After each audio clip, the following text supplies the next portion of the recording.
यहाँ पर ऑप्शन दिए गए ऑलरेडी जिनका अकाउंट है लॉगिन वाले विकल्प पर जाकर अपना मोबाइल नंबर या ईमेल आईडी डालें, जो पासवर्ड मिले हैं उसे डालें, कैप्चा कोड को डालकर लॉगिन करें। पासवर्ड नहीं पता होगा तो फॉरगेट पासवर्ड पर भी आप क्लिक करेंगे। आपको अपना मोबाइल नंबर या ईमेल आईडी दोनों में से कोई एक एंटर करना है। जो भी आपका डेट ऑफ बर्थ है कैलेंडर मिल जाता है, यहाँ से साल, यहाँ से महीना और डेट को चयन कर कैप्चा कोड को डालकर प्रोसीड करेंगे। आपके ईमेल पर आपका जो पासवर्ड है वो भेज दिया जाता है। उसकी मदद से आपको सिंपली क्या करना है, यहाँ से लॉगिन कर लेना है। मान लीजिए आपका अकाउंट पहले से नहीं बना है तो आप कैसे अपना अकाउंट बनाएंगे, तो उसके लिए क्रिएट एन अकाउंट का ऑप्शन है या डायरेक्ट यहाँ पर जो रजिस्टर वाले विकल्प दिए गए हैं आप उस पर क्लिक करेंगे। डायरेक्ट आपके सामने ये पेज खुलेगा, यहाँ से ओके वाले विकल्प पर क्लिक करेंगे।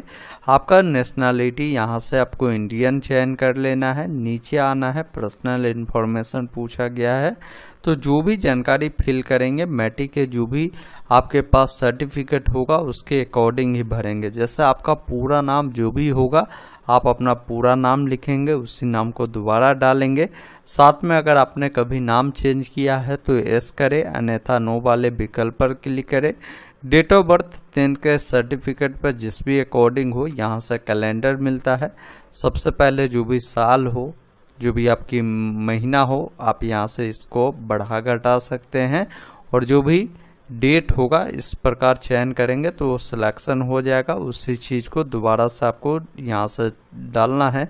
जेंडर आपको बताना है मेल है या फीमेल है, उससे दोबारा से डालना है। पिताजी का नाम लिखेंगे, पिताजी का नाम दोबारा से डालेंगे। माताजी का नाम लिखेंगे, माताजी का नाम दोबारा से डालेंगे। फिर आपको आधार नंबर यहाँ पर देनी होगी, तो जो भी आधार नंबर आपका होगा उसे यहाँ पर फिल करेंगे। एक ऑप्शन मिलेगा वेरीफाई यूजिंग आधार, जिस पर क्लिक करना है। उसके बाद आपका आधार वेरीफाई होगा। अगर आप आधार नंबर नहीं देना चाहते तो ये ऑप्शन आप चुन सकते हैं। तो यहाँ पर आपको आधार नहीं देना, तो उसके बाद आपको कई सारे अलग अलग ऑप्शन मिलते हैं।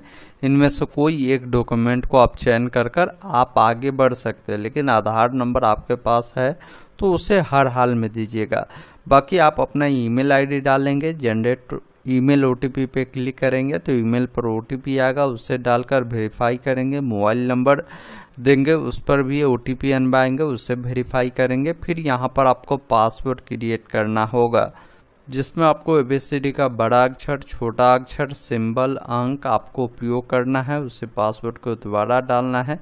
कैप्चा कोड को फिल करना है। एक ऑप्शन मिलता है preview and create an account का, जिस पर आपको क्लिक करना है। उसके बाद आपके सामने प्रीव्यू सेक्शन आएगा, जिसमें अपनी पूरी जानकारी देखेंगे। सभी जानकारी सही है तो इस चेक बॉक्स पर टिक कर आप क्रिएट अकाउंट पे क्लिक करेंगे। डिटेल गलत है तो अभी एडिट कर सकते हैं। तो मेरा सभी जानकारी सही है, क्रिएट एन अकाउंट पर क्लिक करेंगे। इस प्रकार रजिस्ट्रेशन कंप्लीट होता है।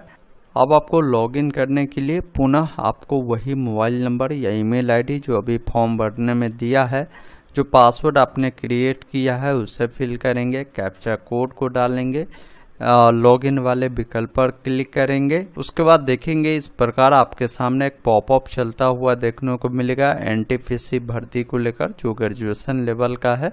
इसका जो भी डेडलाइन है आपको बताई गई है अप्लाई करने के लिए। नीचे में एक ऑप्शन मिलता है ऑनलाइन एप्लीकेशन का, जिसके सामने आपको क्लिक करना है। जितने भी भर्ती चलती होगी सबका यहाँ पर इन्फॉर्मेशन मिलेगा। तो अभी मैं एनटीपीसी भर्ती के बारे में बता रहा हूँ, तो इसका डेडलाइन आपको यहाँ पर बताए गए हैं। अप्लाई करने के लिए आपको सिंपली सबसे पहले बताना है कि किस आरआरबी से आपको अप्लाई करना है, वो आरआरबी आप यहाँ से चयन करेंगे। अब देखिए साथियों, मैं आपको बताना चाहूँगा कि आरआरबी जब भी आप चयन करते हैं तो एक बार इनका फुल नोटिफिकेशन डाउनलोड जरूर कर लीजिए, जिसका लिंक मैंने आपको डिस्क्रिप्शन बॉक्स में उपलब्ध करवा दिया है। और इस नोटिफिकेशन के आप नीचे जब आएंगे 60 नंबर पेज से नीचे में आपको इसकी जानकारी आपको मिल जाएगी। 63 नंबर पेज से, जैसे अजमेर आरआरबी में जो वैकेंसी निकाली गई है, जैसे अलग अलग यहाँ पर पद है, जैसे चीफ कमर्शियल कम टिकट सुपरवाइजर का है।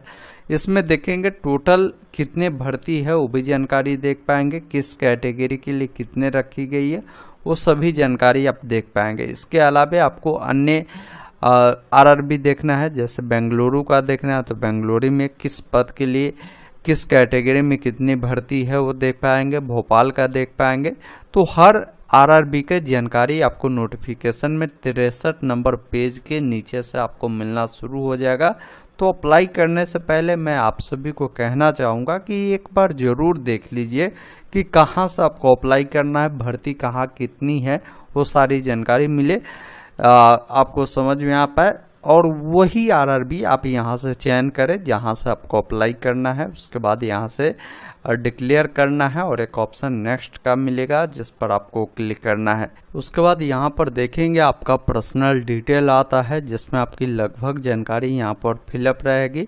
जो जानकारी फिलअप नहीं है, जैसे आपकी शादी हुई है या नहीं हुई है और जानकारी बताएंगे, नहीं हुई है तो अनमैरिड करें, हुई है तो मैरिड आप बता सकते हैं, रिलीजन बताएंगे किस धर्म से आप बिलोंग करते हैं, आपकी जो भी लैंग्वेज होगा मातरी लैंग्वेज आप वो यहाँ से चयन करेंगे। उसके बाद यहाँ पर पूछा गया है कि जो इसका एग्ज़ाम होगा इसमें आप किस लैंग्वेज में एग्ज़ाम देना पसंद करेंगे, वो लैंग्वेज चयन करेंगे। उसके अलावा जो आपके शरीर में कोई निशान हो, कटा का हो, जला का हो, वो निशान आप यहाँ पर बताएंगे। 2 निशान पूछा गया तो एक निशान देना कंपलसरी है, दूसरा नहीं भी देंगे तो चल सकता है। अगर 2 निशान है तो दोनों निशान आप दे सकते हैं। उसके बाद यहाँ पर देखेंगे आपसे कम्युनिटी डिटेल पूछेगी जिसमें आपको अपना कैटेगरी बतानी है। जैसा कोई मान लीजिए अनरिजर्व से आता है तो यहाँ पर अनरिजर्व चुनेगा। तो यहाँ पर देखेंगे अनरिजर्व वालों को कुछ देने की ज़रूरत नहीं है। वही अगर कोई मान लीजिए एससी कैटेगरी से बिलोंग करता है तो यहाँ पर एससी चुनेगा। तो आपको क्या है कि आपको अपना कास्ट का नाम जो भी आपने एससी सर्टिफिकेट बनाया है वो देंगे। आपने ये सर्टिफिकेट कहाँ से बनाया है वो अथॉरिटी का नाम आप यहाँ से चयन करेंगे। इसके अलावा किस स्टेट से इशू हुआ है वो बताएंगे, कब इशू हुआ वो डेट बताएंगे और साथ में आपको जो रेलवे का ये पास मिलता है वो अगर आपको चाहिए तो आप पेश करेंगे। फिर आपको अपना नियरेस्ट जो भी रेलवे स्टेशन है वो बताना है और आपका जो भी कास्ट सर्टिफिकेट है वो आपको अपलोड करनी है।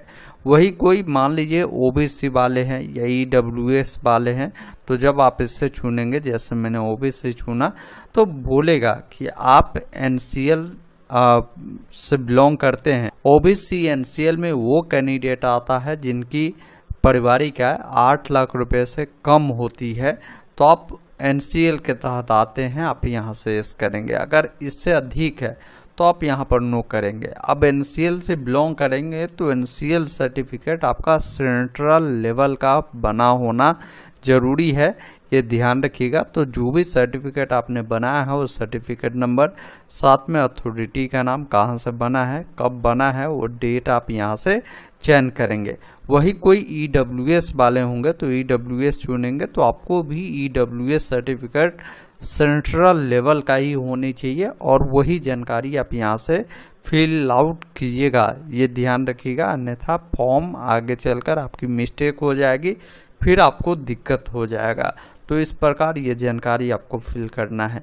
नीचे जब आप आएंगे तो यहाँ पर आपका पोस्टल एड्रेस पूछा गया जिसमें आपको प्रेजेंट एड्रेस पूछा गया कि अभी आप किस राज्य में रहते हैं, किस ज़िले में आप रहते हैं, साथ में आपका प्रॉपर एड्रेस किस अकॉर्डिंग है, जिस भी अकॉर्डिंग हो यहाँ लिखिएगा।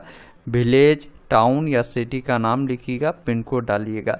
अगर आपका प्रेजेंट परमानेंट दोनों सेम है तो इस चेक बॉक्स पर टिक कीजिएगा। अलग अलग है तो अलग अलग जानकारी को फिल करना है। उसके बाद सेव एंड नेक्स्ट वाले विकल्प पर क्लिक करना है। उसके बाद आप अगले स्टेप में आते हैं जिसमें आपकी जो है कैटेगरी डिटेल में पूछेगा कि अगर आप एक्स सर्विसमैन है तो यहाँ पर स्नो में उसकी जानकारी देंगे। अगर आप दिव्यांग है तो उसके बारे में स्नो में जानकारी देंगे। नीचे आएंगे तो आपसे पूछेगा कि अगर आपको स्क्राइब चाहिए तो आप बता सकते हैं, अन्यथा नो वाले विकल्प पर क्लिक करेंगे। अगर आप EWS से बिलोंग करते हैं तो यहाँ पर आप एस करेंगे तो आपको EWS के बारे में पूछेगा कि इसके लिए जो फी जो है कंजम्पशन होते हैं, छूट मिलते हैं, वो आपको लेना है, तो इसमें वो जानकारी देंगे। साथ में रेलवे का जो भी कोई एम्प्लॉय है तो जानकारी देंगे। अगर इस प्रकार के आप नहीं हैं तो नो करेंगे, तो ये जानकारी देने की ज़रूरत आपको नहीं है। यहाँ पर पूछेगा कि रेलवे को एम्प्लॉय है तो आप ऐस कर सकते हैं, अन्यथा इसको ऐसे ही रहने दीजिएगा। उसके बाद यहाँ पर पूछ रहा है कि करंट में अगर आप कहीं एम्प्लॉय है तो आप बता सकते हैं, जैसे सेंट्रल गवर्नमेंट को हो सकते हैं, स्टेट गवर्नमेंट को हो सकते हैं, पब्लिक सेक्टर में हो सकते हैं। नहीं है तो आप नॉट अप्लीकेबल वाले ऑप्शन को चुनें। फिर नीचे आएंगे तो यहाँ पर देखिए आपको बैंक अकाउंट की डिटेल देनी है, इसमें पेमेंट आपका रिफंड होता है। हमेशा ध्यान रखिएगा, कई बार साइबर कैफ़े में बच्चे फॉर्म जब फिलअप करते हैं तो साइबर कैफ़े वाले भाई अपनी डिटेल दे देते हैं। ऐसा नहीं करनी चाहिए आपको, क्योंकि स्टूडेंट का अगर आप पेमेंट लेते हैं तो फॉर्म फिलअप की चार्जेस भी तो आप लेते हैं, तो स्टूडेंट की ही अकाउंट की डिटेल यहाँ पर देनी चाहिए आपको, या आप खुद ही भरते हैं तो आपको अपना डिटेल देनी है। अकाउंट होल्डर नाम जो भी होगा, आपकी अकाउंट नंबर जो भी होगा, IFSC कोड जो भी होगा, ये सब जानकारी देंगे, कंफर्म करेंगे, बैंक का नाम आ जाएगा और अकाउंट नंबर दोबारा से डालकर पूरी डिटेल आपको देखने को मिलेगा। उससे यहाँ से आप सेव करेंगे, फिर नेक्स्ट वाले विकल्प पर क्लिक करना है। उसके बाद आप अगले स्टेप में आते हैं, जिसमें आपको एजुकेशनल डिटेल देनी है, जिसमें आपने जो पूर्व में अगर फॉर्म भरे होंगे तो वो जानकारी आपको देखने को मिलता है। तो यहाँ पर वो जानकारी ऐड करेंगे, जैसे आपने मैट्रिक पास किया है तो मैट्रिक किस स्टेट से पास किया है, किस ज़िले से आपने पढ़ाई किया था। साथ में बोर्ड का नाम बताएंगे, कब आपका रिजल्ट डिक्लेयर हुआ था और क्या रोल नंबर आपका है, उसे डालकर आपके जो भी मैट्रिकुलेशन के जो आपके सर्टिफिकेट होंगे आप उससे अपलोड कर सकते हैं, या मार्कशीट जो होंगे उससे आप यहाँ से अपलोड करेंगे।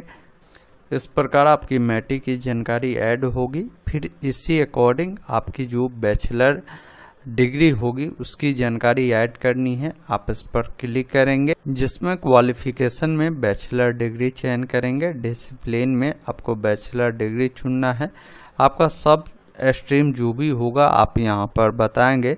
साथ में किस स्टेट से आपने इसे पढ़ाई किया था वो स्टेट बताएंगे, किस ज़िले से आपने पढ़ाई किया था वो आप बताएंगे, इंस्टीट्यूट का जो भी नाम होगा या यूनिवर्सिटी का जो नाम होगा वो बताएंगे, और आपका रिजल्ट कब डिक्लेयर हुआ है वो जानकारी आप यहाँ से कैलेंडर की मदद से आप साल को चेंज कर महीना को चेंज कर इस प्रकार चयन करेंगे। साथ में इसमें पूछ रहा है कि आपके पास अगर हिंदी इंग्लिश टाइपिंग का नॉलेज है तो आप यहाँ पर बता सकते हैं, इसका प्रेफरेंस दे सकते हैं, यस कर सकते हैं, अगर नहीं देना तो नो कर सकते हैं। और उसके बाद यहाँ से इसको पहले अपलोड करिए, जिसके लिए साइज बोला जा रहा है कि 500 KB में PDF फॉर्मेट में होगा। यहाँ से सेलेक्ट करेंगे, इस प्रकार सक्सेसफुली अपलोड होगा। उसके बाद क्या करेंगे, और भी डिटेल आपको ऐड करना है तो ऐड वाले विकल्प पर क्लिक करेंगे। इस प्रकार आपका जो डिटेल है वो ऐड होता है। फिर यहाँ पर आपका और भी क्वालिफिकेशन होगा तो यहाँ पर ऐड करने का ऑप्शन मिलेगा, आप ऐड कर सकते हैं। उसके बाद एक ऑप्शन मिलेगा नेक्स्ट का, जिस पर आपको क्लिक करना है, जिसमें आपको फोटोग्राफ अपलोड करना है। फोटोग्राफ के बारे में इन्होंने बताया है कि फोटोग्राफ आपका हाल का होना चाहिए, कलरफुल फोटोग्राफ होनी चाहिए। फोटोग्राफ का जो बैकग्राउंड होगा वो वाइट होनी चाहिए। 6 महीने से ज़्यादा पुराने फोटोग्राफ आप नहीं लगाएंगे। उसका साइज ये ध्यान रखिएगा। और बाकी फॉर्मेट जेपीजी फॉर्मेट में होगा, 30 से 70 KB के बीच होगा। फोटो जब भी क्लिक करें तो किसी भी प्रकार के चश्मा, ग्लास यानी टोपी, ये सब भी आपको नहीं लगाना है।